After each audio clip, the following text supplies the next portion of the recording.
Hello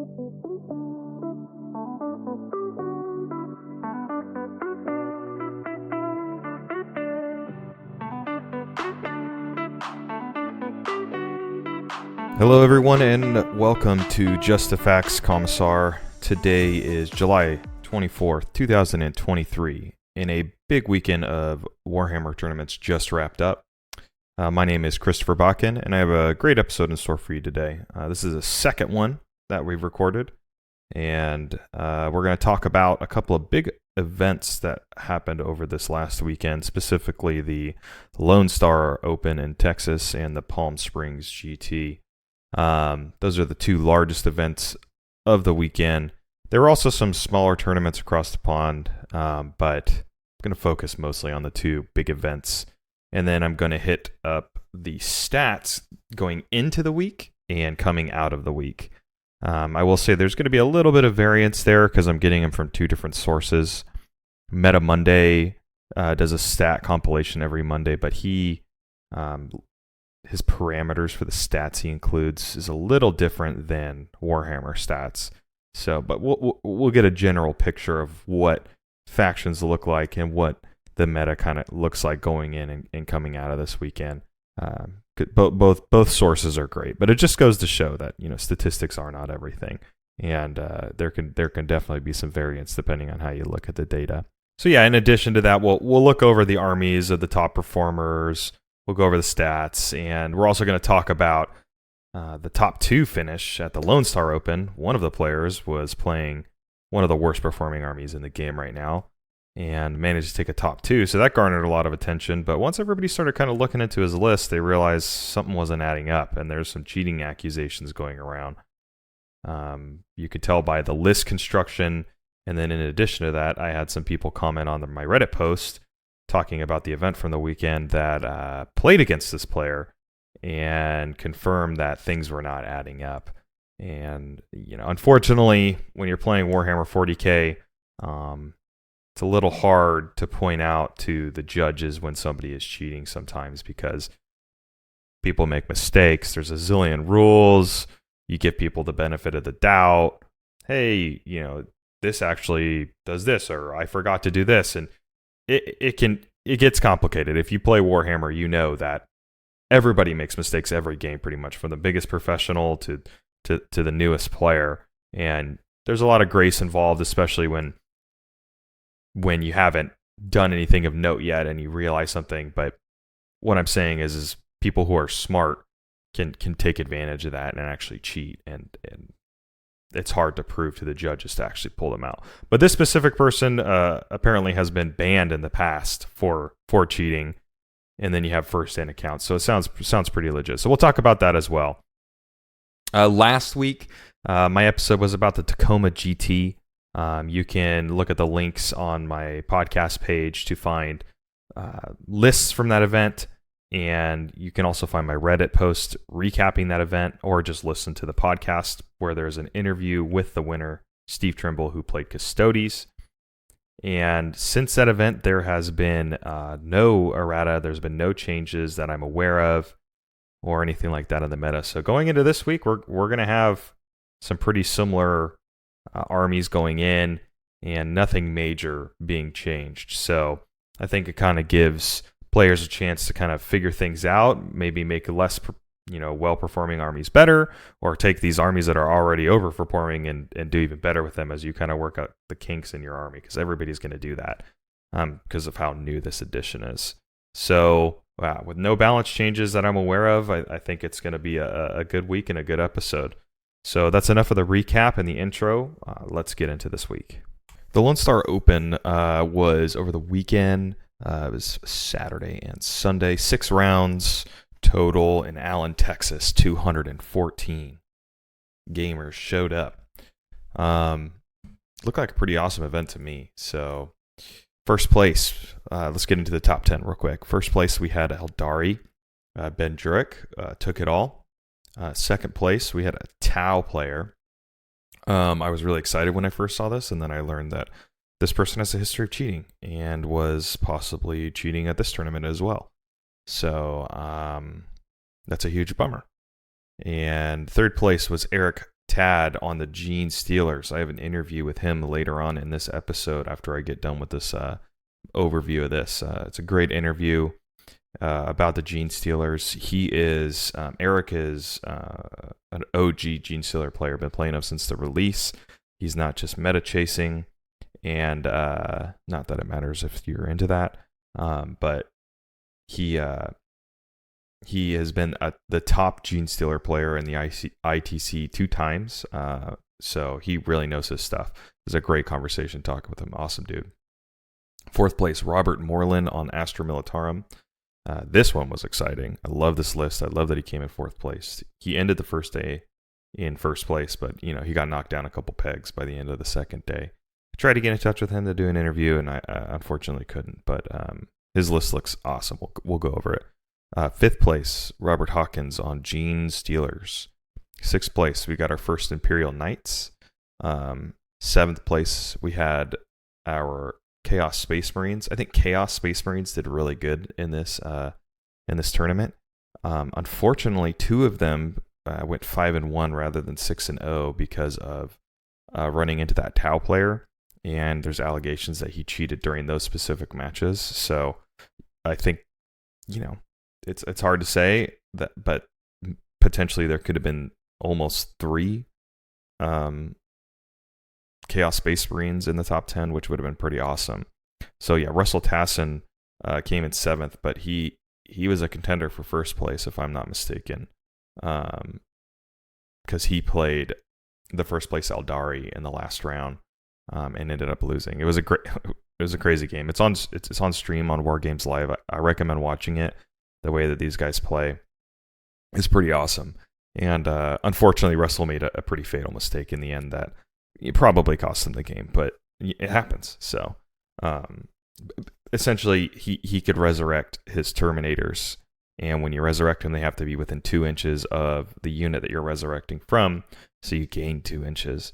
And he forgot to do it, and he had already done an advance, I believe, and he wanted to undo the advance and resurrect, but then the Aeldari player he was playing said no, because he had too much information that the advance wasn't enough to get the charge off, or something along those lines. But basically, Chaos player said, "Hey, can I do this?" And the Aeldari player said, "No, you have too much information, and I don't think it's fair for you to do that." Which I understand. I get it. I personally don't think that Russell was doing anything nefarious.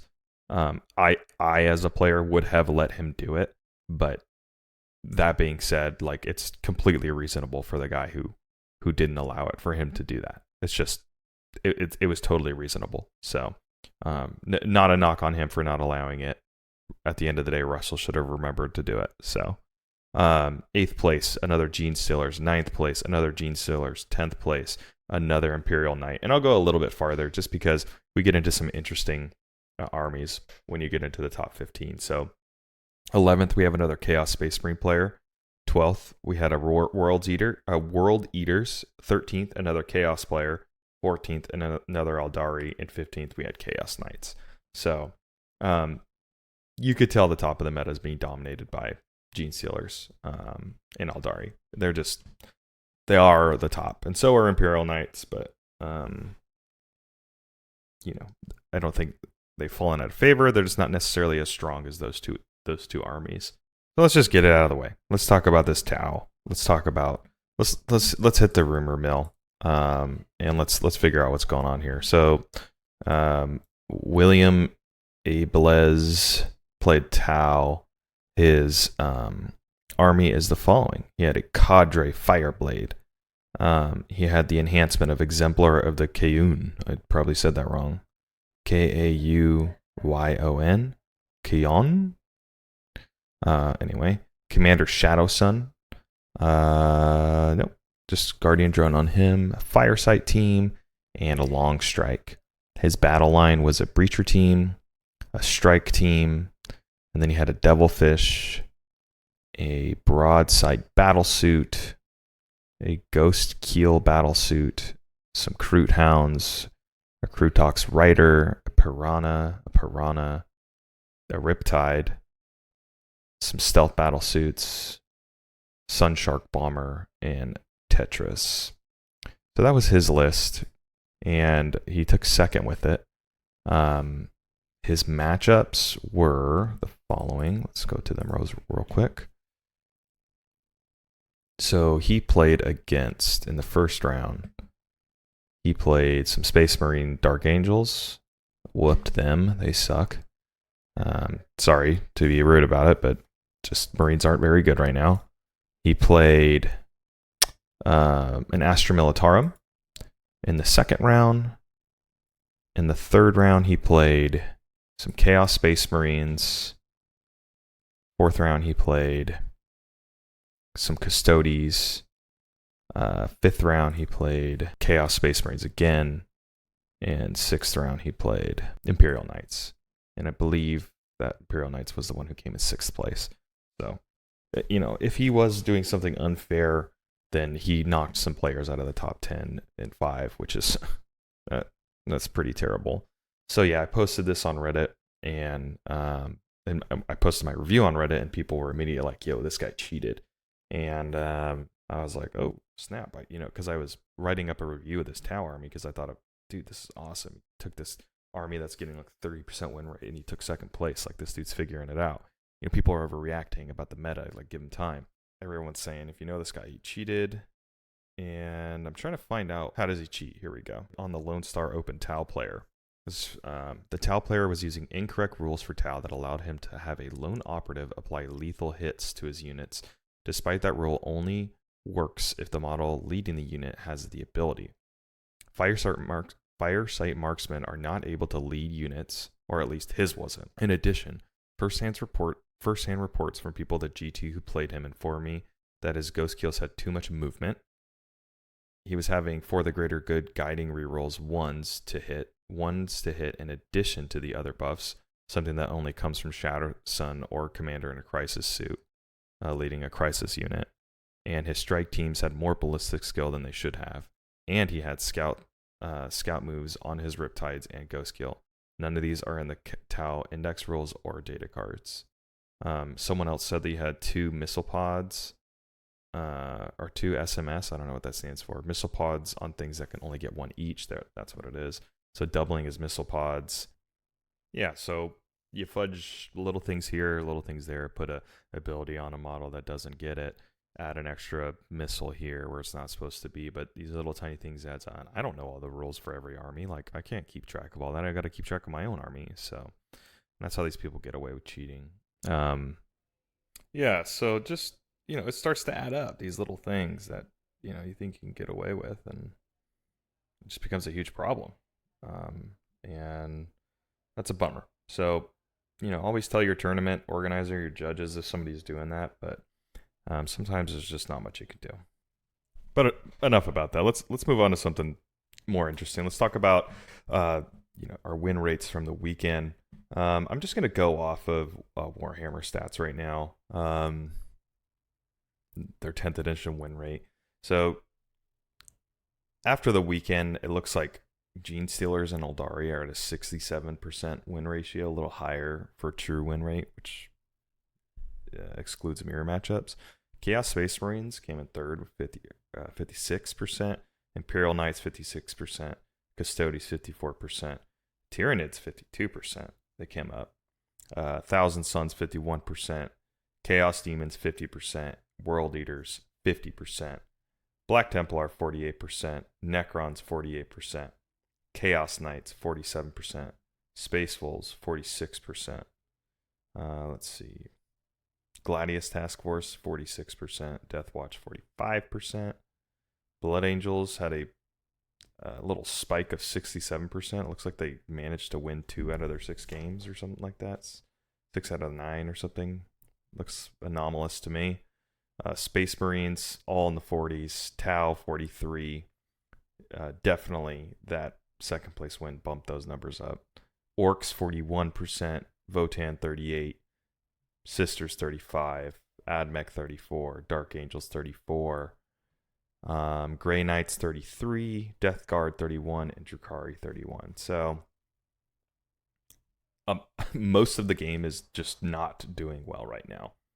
And I think that this data shows that, it's time for Games Workshop to kind of bump up some of the other armies, maybe make them a little bit stronger because they're underperforming so much.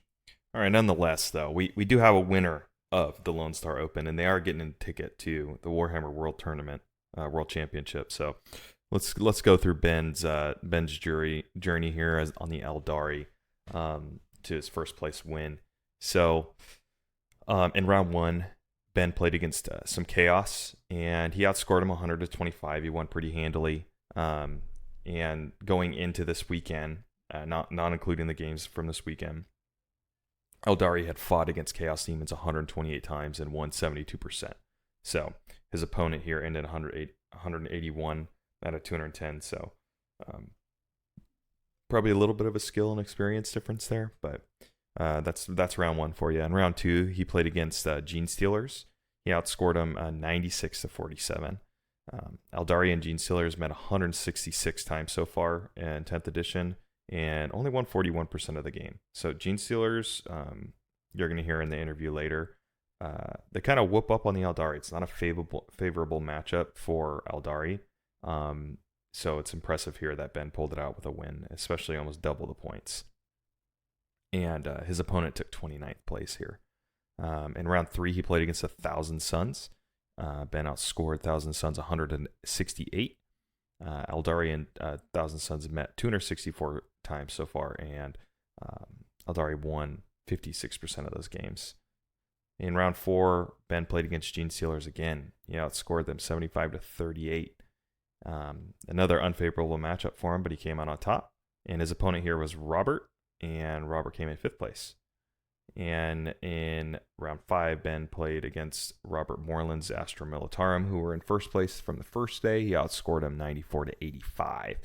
Aeldari and Guard have played 134 times against each other and won 74%. So Aeldari whoop up on the Guard there. Super favorable matchup for Ben. Finally, Ben played Russell Tassin, his Chaos Space Marines, in round 6. He outscored him 88-81. Crazy game, super close. They've met 218 times so far, the Aeldari and Chaos Space Marines. Aeldari winning 47% of those games. And Russell ended in 7th place. This one was streamed on Wargames Live. I would watch it if you play either army or are just interested. It was one of the best 10th edition games I've watched. It was incredible. Nail biter. So I don't think that Ben necessarily had an easy walk to 1st place, especially considering that he played Genestealers, who kind of beat the Aeldari a lot twice. And so I think it really showcases that he knows what's up. He knows what he's doing. He is playing a strong army. I do think that Aeldari will get nerfed. That being said, in order to play at this high level, you have to be good at the game, and Ben clearly is. So for those who don't know how the Aeldari work, there are army-wide abilities called Strands of Fate. In the beginning of the game, they roll 12 dice, and they could put them aside in the pool. And then once per phase, they can use one of those 12 dice. They're called Fate dice for a roll instead of rolling. So it could be used for hit, wound, damage, save, advance, charge, and battle shock. So, for example, you need to get onto a point. You got to make a 7-inch charge. You don't want to put it up to Fate. You don't want to roll 2d6 and hope for the 7. You use a Fate dice. You make one of them a 6. Now you automatically succeed. It's a great ability. At the start of the game, you can continue to re-roll all 12, but when you do that, you lose 1. So let's say you roll 12 dice, you get 12 ones, and you're like, I don't want 12 ones, and you re-roll. Well, now you get 11. So, and you roll 11 6s and you're set. Ben took an enhancement on his Aeldari called Fate's Messenger. He put it on the Death Jester, and it allowed him to auto take a 6 on a hit, wound, or save once per turn. Pair that up with your Fate dice. You're getting what you want there. And then Death Jester had Lone Operative, which means you can't just pick it off the board with some random shooting. You got to actually focus to get this thing down. So his another enhancement was the Phoenix Gem on the Farseer Skyrunner, and it means it reses on a 2-up when you kill it. And then this model makes it so it makes a Fate dice a 6 once per turn. So you have a 1, Well, now it's a 6 once per turn, and as long as a unit is within range, and that is an amazing ability. I'm gonna totally mispronounce this. It's the Yncarne.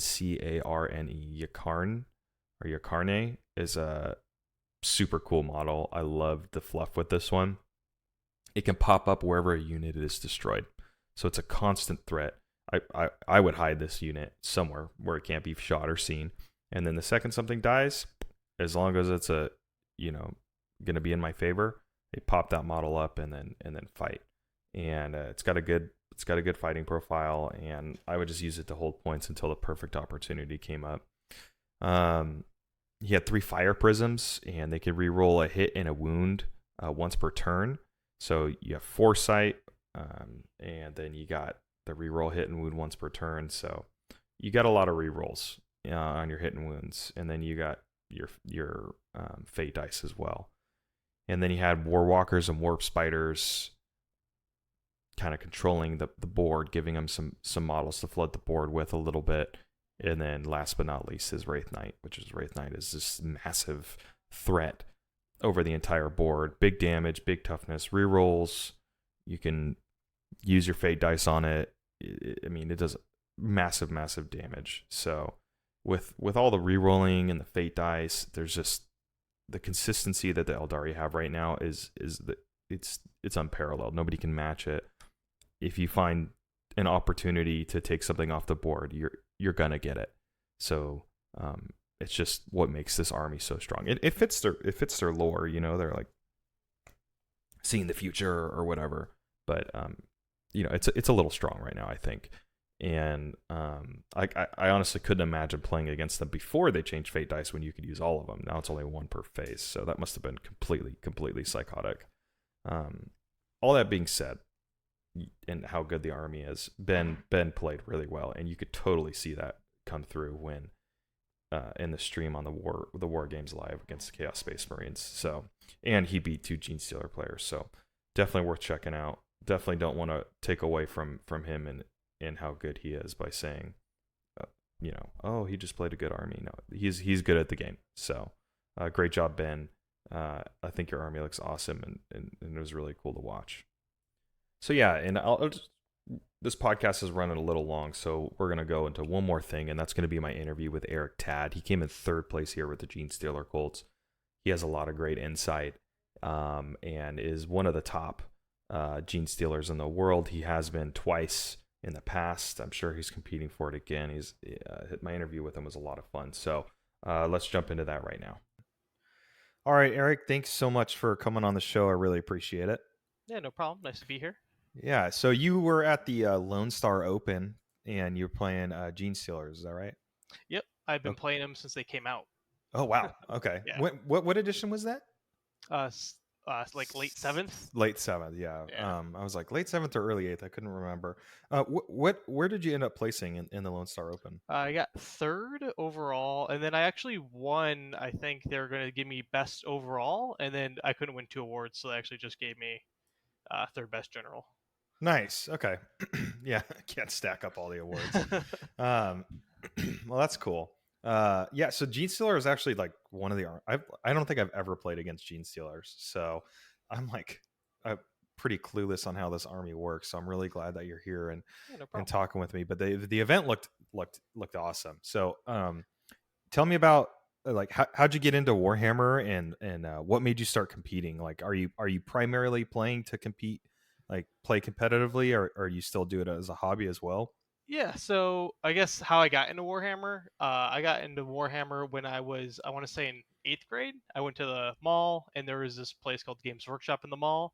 And at that age, I thought, oh, Games Workshop, it's kind of like a GameStop. So I walked in there thinking video games and stuff, and it wasn't. It was Warhammer. And then they got me into an intro game, and then I was like, Mom, can I have this? And so she bought it for me, and then pretty much been playing it ever since. Only one person from my high school played it, and so we would hang out like every other weekend because I lived out in the middle of nowhere growing up, and so we would play, and then every 2 or 3 months we'd go out, get some more Warhammer guys, go back to his place, play with the new Warhammer guys, and I've been playing ever since 3rd edition. That's a So great story. I remember being probably around the same age, 7th or 8th grade, and going to the game store in my hotel, which was called Triple G. And I walked in with my best friend who played Chaos Space Marines, and watched him play Warhammer, and I thought it was like the coolest thing ever. But I just oh never yeah. bought it until I was older. Yeah, it's really expensive, and luckily my parents would buy me like one thing every time I went to the mall. So it was like a treat, and that was like my one treat for being good or doing well at home or at school or whatever. So they'd buy me one thing every time we'd go. Slowly build up my collection. Yep. And then I went to college and I stopped playing. And then I moved down to Texas after I graduated. And I was just driving around and I saw a Games Workshop store and I was telling the person I was driving with, I was like, hey, I used to do that. And they convinced me to go in there and go check it out. So I did. And I was like, man, I really miss this hobby because I really didn't have a hobby at the time, fresh out of college, because everything I did in college wasn't really much of hobby stuff. And then I started up, and I've been always competitive in everything I do, like video games and competitive. Any like all my hobbies have always been competitive. So that was my immediate draw is to get into the competitive 40k scene. And luckily, Texas has a pretty good competitive scene, and so I started meeting people and getting better. I remember my first GT. I think I went like 1-5, 1-4, or whatever. And could barely win any games at RTTs, and then eventually started getting better and better and better. And so I've just been trying to get as best as I can, and also recently I've been trying to up my hobby progress and trying to get high paint scores as well. So I want to get on both sides of the spectrum of the hobby. Nice. Yeah, that's some serious love for the hobby there. And it's so funny you say what exactly what you said is exactly how I describe myself when it comes to like any hobby or video game I play. And like I've never been like, hey, let's just play quick play. Like, no, I want to get into the ranked game. Yep. I want to play the competitive. That's just I, how. I So I just feel like it's more real of what the game is when you're doing that. Like if I ever played like a competitive game, like if I went to play ranked League of Legends, it's much different usually than if you played like a non-ranked game because people are just messing around, and so you don't get the experience in terms of gameplay. Maybe not. Obviously, people get way more angry and stuff, but I think that's why I like Warhammer is because you don't have a team to rely on or get mad at you if you mess up. You just have yourself. Obviously, when you play competitive like teams, you can, but usually everyone in 40k is much more accepting and happy with each other rather than like calling people out. So you don't have to really worry about that too much. yeah, and I've found in my limited competitive experience with Warhammer so far, like salt is a thing, but Yeah. it's the barrier, the internet barrier isn't there. So you're interacting in person. So typically people are much cooler as Oh yeah. opposed to like getting super mega toxic. Not that that never happens, but um, yeah, that's something I appreciate is you can have because that's one of my least favorite things about competitive gameplay, especially online, is like people will get upset, and I like to think I'm a pretty chill dude, and I like to play, I like to compete, and I like to try, but I also Yeah. don't like to rage or anything like that. And So make friends, right? You don't want to make exactly, yeah, enemies where you feel like you're always making enemies both on your team and the enemy team at all times, and you're like, this yeah. isn't fun. No, I exactly. I'm the polar opposite. I love like competing with people I know and building bonds that way. That's my favorite. Oh yeah. Cooperative competition is my Yep. absolute favorite. And So then you get to see him at the next event, and you know each other, and you go say hi, and you can talk about how your tournament's gone, and just yeah, keep on making friends. it's awesome. The scene, the Warhammer competitive scene is really cool like that. Um, so uh, how many big like Warhammer competitions have you gone to, and what? And it could just be a ballpark number; it doesn't have to be exact. And what was your best and favorite win? Like win as in a game or win as in overall. Both. Okay. If yeah. So I used to go to Texas has its own circuit. Um, and so there used to be about 5 or 6 GTs slash majors every single year, and you just go. It'd be like 2 in Houston, 2 in Dallas, 1 in Austin, 1 in San Antonio, 1 in El Paso, and so you'd like do this circuit every year in Texas, and you try to go all of them. And over the years, some have gotten bigger, some have gone down. I think Houston now has like 4 GTs in it. That's where I live is in Houston. So I go to like 3 or 4 majors every year just in my hometown. Wow. And then Dallas has 2. I'm about to go up to another one next week or in 3 weeks. So I'll be going to that one. I don't really go to the El Paso one. I think they actually stopped that one, but so I'd probably go to about 8 or 9 a year only. It's hit or miss based on like when I had my son like 2 years ago. I didn't go to many that year, and then when he turned one, like I went to a couple more because he's a little bit older. It was easier to take care of while he's gone, and so it kind of like fluctuates based on you know home life as well. Uh, Luckily, there's also an RTT every single weekend in Houston, so you get a lot of practice if you want, and that's usually what I'll do to practice. Is I'll just go to an RTT and try stuff out there. Um, as for and then obviously I go to LVO every year. That's the thing I look forward to um, most every year, mostly just like because I get to see people I've never seen before, and like once a year I get to see these people. So some of the people I know from like Britain come over, and I see them once a year. I get to say hi, and all the other people I see. My biggest win, hmm, I think the first time I ever went undefeated at a GT was probably my favorite like overall tournament. I actually really loved the list I was playing. It was obviously Genestealer Cult. I think it was an 8th edition. It was non like meta list, I think, and I really liked it because it was very like toolboxy, and so it had like one of this, one of this, one of this. It wasn't very spammy, and I really liked that style where like I have a bunch of different tools and I get to use those tools in different ways in every matchup. And so when I was able to go undefeated at that, it was also my first time I ever went undefeated. And Genestealer Cult wasn't really as much of a overpowering army as it is currently, so it felt way more like I accomplished something. I feel like so that was probably my first time I ever felt really good about like an overall tournament win. Yeah, that's Um, awesome. Well, going undefeated in there, that's pretty sick. And then I love winning with off meta stuff. That's yeah. awesome. So that's got to feel good. Um, so at the Lone Star Open, you came in third overall. Yes. Um, so far in 10th edition, like how are you feeling about the Gene Sealer cult in this edition so far? Do you think there's anything that's like too weak or just doesn't feel right and needs to be tweaked? Do you think like Oh there's man, anything that's too strong? And how then much? like how would you fix that? Like what would be your solution if you're God for a day to Sure. fix it? How much time you got on that one? I can talk about for hours, but Yeah. I I've always been a component of. I've said this to plenty of other people, so if any of those people listen, they're just going to hear a broken record. But I always like the idea of GSC being more of a bunch of idiots running around, and then the heroes are what makes them good. If that makes sense. Yeah. So like this isn't obviously all playtest or balance. It's just like throwing stuff at the wall so you understand what I'm saying. But like maybe all of your neophytes have ballistic skill 5 or ballistic skill 6, like something really low. But if there's a Kellermorph in your army, then everyone has +1 ballistic skill. So it's based off of a single character giving a army wide buff, and they're pretty expensive. And you can only have one of each, obviously, at this point too. Because I was thinking about all this stuff before 10th edition came out. And so I really wanted the army to more work around like I have these epic heroes, and the heroes are kind of what defines the army rather than the other stuff that defines the army. And then as you kill the heroes, like the army slowly lose power. Um, I think if I was God, I would for a day to like do anything, I'd probably try to make it more like that. But working within the confines of what we have now, um, yeah, I agree with everyone that the army is pretty busted. I think if you wanted to do a easy fix, um, it would just be simply just to make it so every character can only be taken once again, like that did before. A lot of people think that it's the respawn mechanic that's really strong in Genestealer Cult. It is powerful, but I don't think that's the reason we're winning.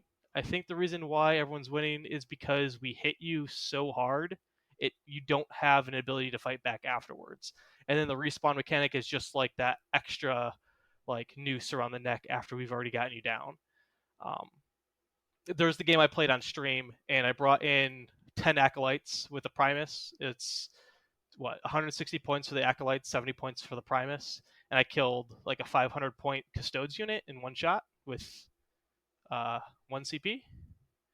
So it hits so hard above its like points value that even if he killed it and it came back, like who cares that I have that unit back? I just spent 160 points plus a character to kill 500 points.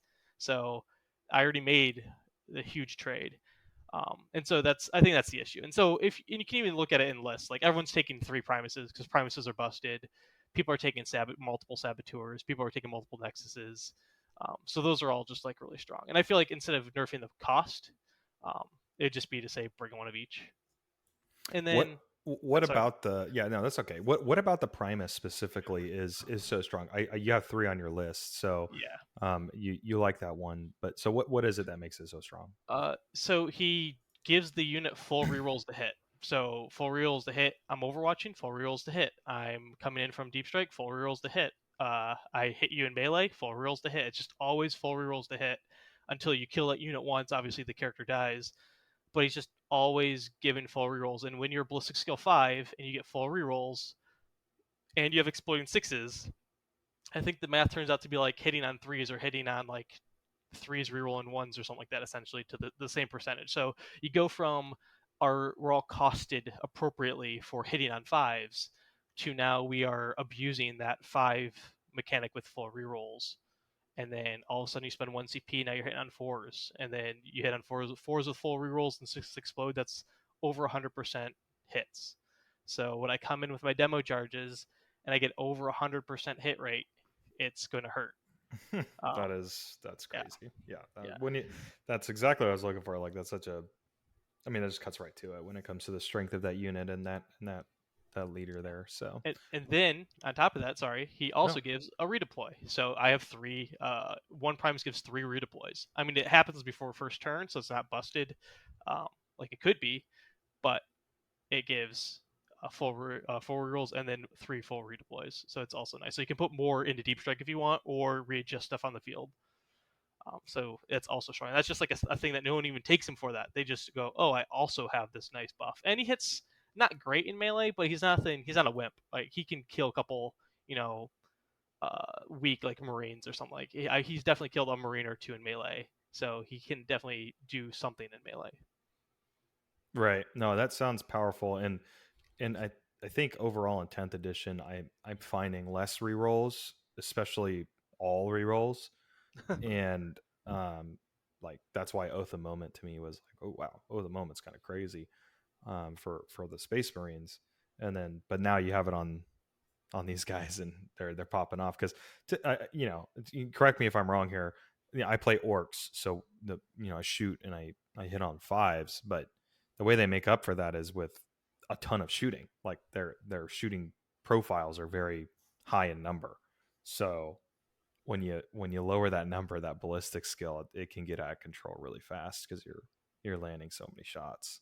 Yeah, I mean that's kind of how we are too. We also follow that same mantra almost. Like our demo charges are D6 plus 3 blast, so we get a bunch of shots, and it's ballistic skill 5. So it's kind of like orc shooting. But what if I was like, you're really good at orc shooting, now it hits on 3s or hits on 2s, and you're like, oh, this is gonna start to hurt. Just kind of like when buggy spam was really strong in ninth edition.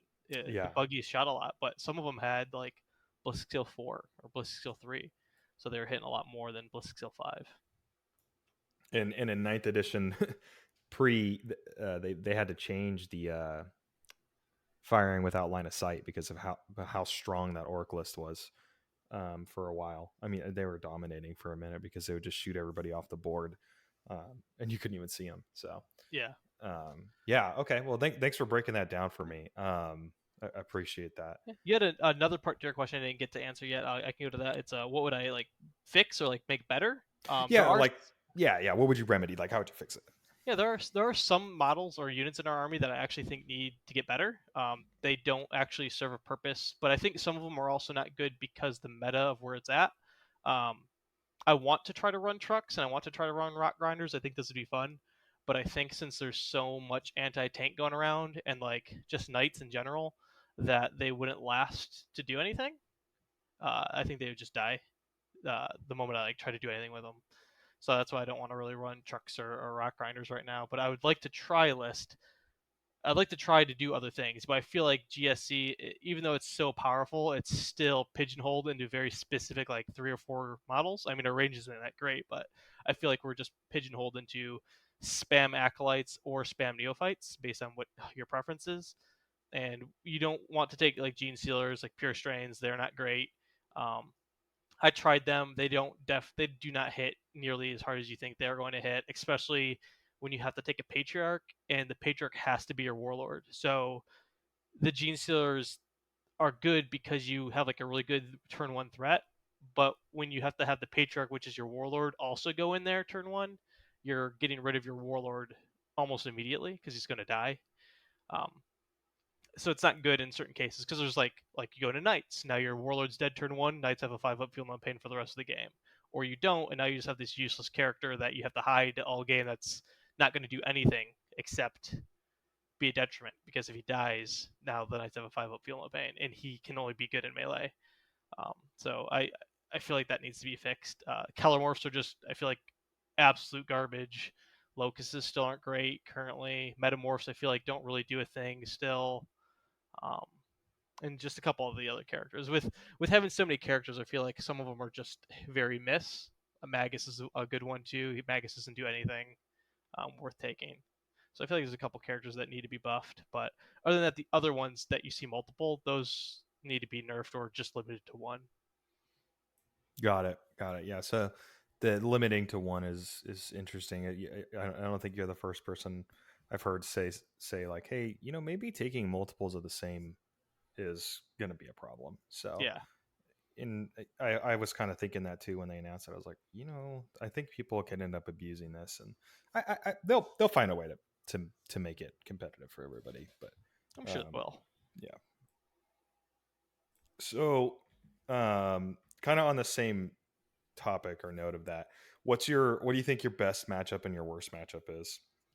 Uh, the so it's hard to say still, because I'm still kind of like learning all the other armies as I play them. Like that game, the this tournament, that was my at the end. I played 11 games of 10th edition total. So that tournament was I went to an RTT before, and I played 2 practice games before that. So that's all I have in all of 10th edition. Everything else is like theory crafting. The list I made was after my first playtest game. I played a couple stuff, and I was like, all right, this sucks, this is good, this sucks, this is good. Let's just make it all around this stuff. And so I've been practicing that since my second game, which is what I brought to LSO, which obviously was fine.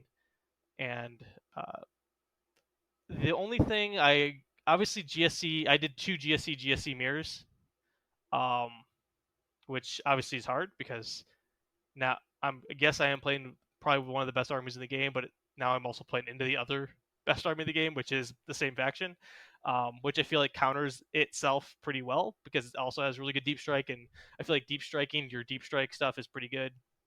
It also has mass fire, which kills our mass fire guys, so they pretty much counter each other pretty well. Um, The only differences in lists was the first GSE opponent I took, he had bikes, and then the second GSE opponent I had vehicles, and so they were slightly different in those issues, and so I just tried to use that to my advantage. But that was a hard matchup. I feel like both GSE matches are hard. Knights are kind of hard if they have like double Crusader. That gets kind of weird um, into that matchup, and that's pretty much all I've had. Anything that's been close, everything else has just kind of been like I just do stuff and I end up winning without having to put much thought into it, which is unfortunate. The Custode game was actually kind of close in the beginning, but they just don't have enough uh, power to keep going. So he had me on my back foot like immediately. If you watch the game on stream, and probably after turn 2, he started running out of steam. And if he could have just kept it going for like maybe half a turn more, he would have easily beaten me with his strategy. Like he did really well in his play in the first 2 turns, but he just kind of ran out of power, and that was why I was able to come back. So that was also a tough game. Um, but I think if I played it again, I would play it a little bit different, and it wouldn't be as close. So I think like Double Crusader Knight. I don't think Eldar is good into GSC. I think we beat Eldar pretty easily. I'm trying to think of all the other matchups I've been playing, but the 10 Desolator Marines isn't very good in my list. I've been trying to counter. I haven't played T-Suns yet. I think T-Suns, people have been saying, is pretty good into us, but I haven't actually played into them. Um, that's everything I can think of. Everything else is like probably mid to low tier armies. I feel like if some of those armies got buffed, they'd be a lot better into us, but they're just kind of garbage right now, so they're not that great. Did you crush that World Eaters army? Yeah, it wasn't necessarily his fault. He was also a new player, but like World Eaters has literally nothing you can do. Like he didn't touch anything the whole game. I just came in, I just took everything off the field. Like Angron charged 20 neophytes and killed like 10 of them because he doesn't even have enough attacks to kill 20 neophytes. Like literally, if he hits perfectly and kills everything, he can't kill 20 neophytes. Um, and then so there's just literally nothing he could do, which is unfortunate because like that's not fair for that army that I can do that, and he can't outplay me in any way. I feel like Yeah. so. It, Sometimes I wonder what they're thinking when they have a demon Primarch be like, I don't know. yeah, yeah. that confuses me sometimes, but again, I hopefully they get on top of it. So because I think that army. I asked about that because I think that army is really really cool, but I don't think they're doing very well at all. So No, they are definitely low tier. I feel like. And then the next game after he played me, he had to play his brother, which was unfortunate for him. So they drove all the way out there just to play his brother round two. Um, and then that's the last time I saw him. So I don't know how he did after that, but I'll have to check it out. Yeah, that's goes drives all the way to a tournament and plays a guy who plays all the yeah, time. that's what they were funny. saying. They're like, come on, what are the Like, chances? yeah, that sucks. Oh, that's funny. So I think you kind of touched on it already. So if you say the same thing again, that's okay. But when you came, you're prepping for the Lone Star Open. You only have a handful of games with Genestealers so far. So when you're constructing your list, what were you focusing on? Were you focusing on getting those rerolls out there, and then like based off of what you thought about before when you were making it, how do you think you performed when it actually came time to play? Did your strategy come out and like work the way you wanted it to? Yeah, I think the only time where I didn't have any strategy going into was against the mirror, and I just was like, I like came up with ideas, and I was like, I don't know what to do. It's kind of like a chess game where I was like, I can make a move in my head, but I can't counter his counter because I have no idea what I would do to counter this to begin with. There's like 6 things I could do, so I just felt like even thinking about it when I went to bed that night because I had a game 4, so I just thought about it all night. I was like, it's just going to be a complete like I'm going to shoot from the hip the whole game and just see what happens. And then the same thing happened in my 6th game when I went against it. So the GSC meta, I had no idea. I didn't even prep for it. I just kind of like thought about some stuff. I was like, maybe this will work. Maybe this will work. We'll just see how it goes. Um, but for all the other lists, it's pretty much a very basic game plan. I start on the board 2 units mostly. It's my unit of Aberrants, and then my home objective unit with the Nexus, and then 3 Ridge Runners and a Saboteur. And that's pretty much what I start on the board all the time. I'll sometimes start another unit if they have like a deep strikey type of list, or something I'm scared of if they get turn 1, so I can't screen out as good as I could if I went first. And I'll start the Clamavus unit on as well, and so I'll have 2 units on, and then everything else is in deep strike. And I pretty much just figured out what I want to do. I don't want to, the only reason I didn't go more acolytes with demo charges is I like to have more CP available for other stuff rather than having to worry about spending 1 CP turn 2 and turn 3 on getting those demos in. And also, I don't like after they shoot their demos, they're not as useful at blipping, which is like when they're in their blip and they respawn, they don't really do anything when they come back that turn. Um, where Neos will, they'll have a pretty good shot because you can string them all the way out, and now they're 9 inches away from the target you want to shoot, and then you're going to get a full like good shooting shot with them with their good guns, where the acolytes won't do that. So that's why I prefer neophytes over acolytes. But I did bring one neophyte bomb or acolyte bomb because acolytes are just they hit some things so hard. Like the custode brick is it's there for that. It's there to kill like a single knight if I need it. It's there to kill mathematically it can pretty much kill a whole Necron warrior unit in one go. Um, or like a Lich Guard unit can. So it can hit way above what it needs to. That's why I brought one just to be that piece of tool that I might need. But other than that, I just brought Neos. And so my whole game plan was about just how can I flood the board with bodies, and then how can I make sure I have enough guns that can deal with any type of threat.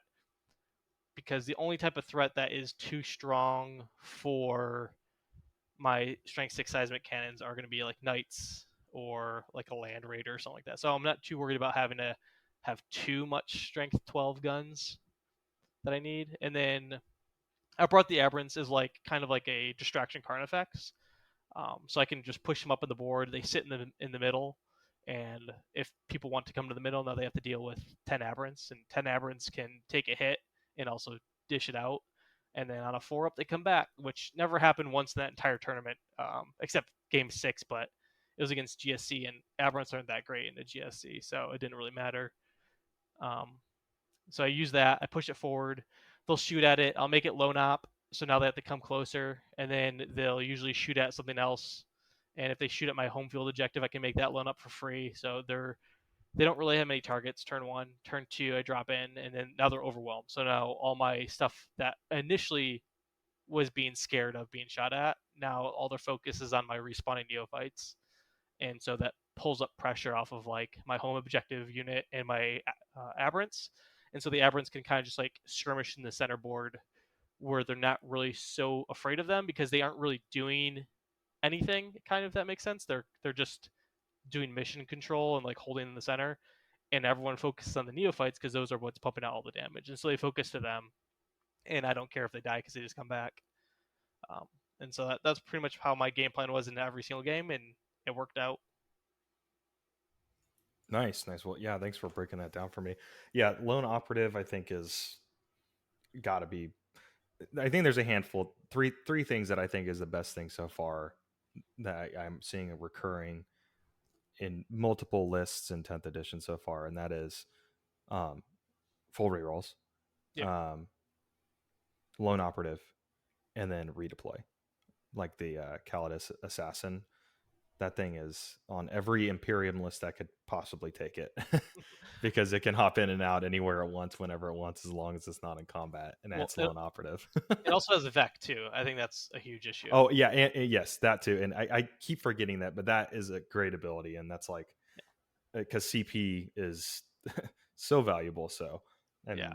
I'm imagining that I haven't looked at any Tyranids list yet, but I'm imagining that the Swarm Lord is in every list for that exact reason. So. Yeah, I make sure to always have Vect in my army as well, so it's really strong. Oh, I didn't know that Genestealer had that. So you have a way to increase the CP cost of a stratagem. Yep. Oh wow. It's an enhancement, so you can give it to anyone you want, any character. Is it once per game or is it once per turn? Okay, it's just once per game. Yeah. Yeah. No, I mean it's a great ability. It's a great ability. Yep. So it makes them really think about using that command reroll, and then obviously there are more valuable ones, but I love seeing it used on when somebody has a clutch, like they really need something to go off and they're thinking about command rerolling, but they're like, dude, this is going to be screwed for the rest of the game if I do that. So I don't think I've ever used it on command reroll. I've used really? it. Yeah, I've used it on Overwatch maybe twice, but usually every army has like a strat that they build around, and I do that one. So like the Custodes one was the 2 CP -1 damage. So now it's 3 CP, which is huge because now they have to wait 2.5 turns to be able to use a strat, which is not fun. No. Rotate.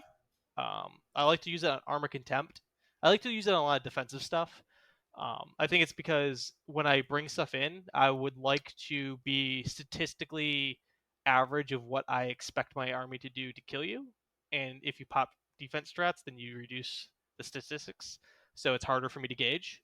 And so if I can just vec that so you don't do it anymore, then I can play around in my head more of my strategy. And it works out a lot easier. Rather than like, if you're going to, make a 9-inch charge, that's unlikely. And if you CP roll it, yeah, but that's just how the game goes. And I don't want to play around that rather than something that could influence more than just like a random dice roll, I guess. Yeah, no, I hear you on that. Yeah, the rolling average thing, just a funny thing that made me think of when I am not doing well in a game, and I finally I just make 10 attacks and only I'm hitting on a 2-up and I only hit with 2 of them or something like that, Oh yeah. I'll always say like, yeah, that's about average. That's how you know I'm salty. If we ever play a game and you hear me say, yeah, that's about average, that's how you know I'm mad. Oh yeah. I So, mean, that happens to everyone, right? yep, that's the game, man. That's Warhammer. So, Yep. well, yeah, thanks for your time. I really appreciate it. I think I mean, thanks for sharing your army and the strategy and stuff like that. I got a No good problem. glimpse of what the Genestealers look like. So, and overall, like, just as we wrap up, was the event awesome? Did you have a great time?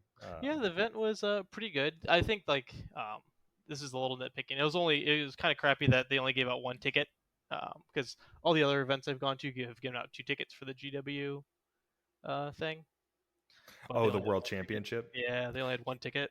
I think they're doing that this year, like, because the Tacoma Open they only gave one out as well. And Yeah, I think that I was reading the Palm Springs Open, and they only did one for Palm Springs. So it's really weird um, because we had a couple local events and they gave out 2 tickets, and they're just this year, yeah. okay, well, So it's weird. yeah, that's interesting. So I wonder if they just I don't know what goes into that, but um, I wonder if there's just a certain number and there's a lottery or something. I don't know. So Yeah, where is that tournament taking place? Do you know? not 100% sure. No, I haven't looked it up yet. So Yeah, well, great. Would you go to it if you got a ticket? probably. I'll probably. I mean, there's a couple other tournaments that are happening in Texas, and so we'll see how bad GSC gets nerfed next month, or I guess in 2 months because it's not August yet. But I think they're going to get nerfed pretty hard in September. That's when the next patch or update's supposed to come out. I mean, we're supposed to get the FAQ in like 2 weeks, but I think they said that that's just like a rules clarification, not like a balance update. Right. So hopefully, when that nerf comes out, I'm not too bad, and I can still like do well. But regardless, I'll Fingers still be crossed playing. it's not something crazy. So Yeah, that's never I mean, fun. So yeah, I'll still be playing them regardless because I've been playing them forever. But we'll see. they're your army. So Yep. that's cool. So well, thanks so much for coming on the show. I really appreciate it, and maybe in the future we'll talk again. And best of luck to you and your future tournaments. And yeah, take care. Yeah, no problem. Thanks for having me. Yeah, so thanks once again, Eric. If you're listening to this, I appreciate you coming on the show. Hopefully, I'll have you back as a first place winner here soon. So yeah, let's wrap it up. We're going to talk real quick just about the Palm Springs Open, just because it was such another big event, and then we'll talk about what's coming up next week. So Palm Springs Open, not as big as the Lone Star Open, but they still had 111 players. It was 6 rounds, and this one we had a first place winner of Tyranids. Second place, Aeldari. Third place, Necrons. Fourth place, Chaos Demons. Fifth place, Aeldari. Sixth place, Genestealer Colts. Seventh place, Chaos Space Marines. Eighth place, Aeldari. Ninth place, Blood Angels with the Gladius Task Force. 10th place, Tyranids. 11th place, Admech. What? And 12th place, Chaos Demons. So yeah, we actually had 2 armies in this top 10 that are not considered very good right now. So good for those players. That's awesome.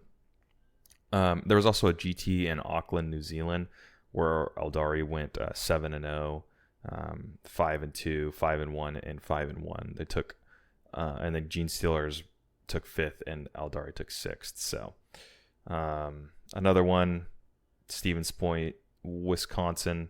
You had Genestealers in 1st, Chaos in 2nd.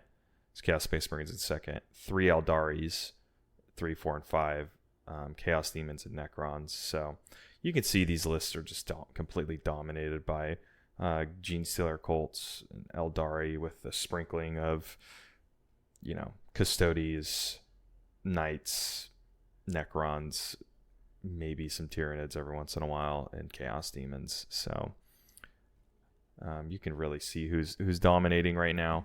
So we'll see what Games Workshop has in store for those factions as we move forward. But for now, when you're preparing for a tournament, I would prepare to fight those 2 armies and try to find a way to beat them, because you're probably going to run into them a lot. And just because it's so cool that someone that is in the measly 50 to 55% win ratio won a tournament, I gotta go over the Tyranids.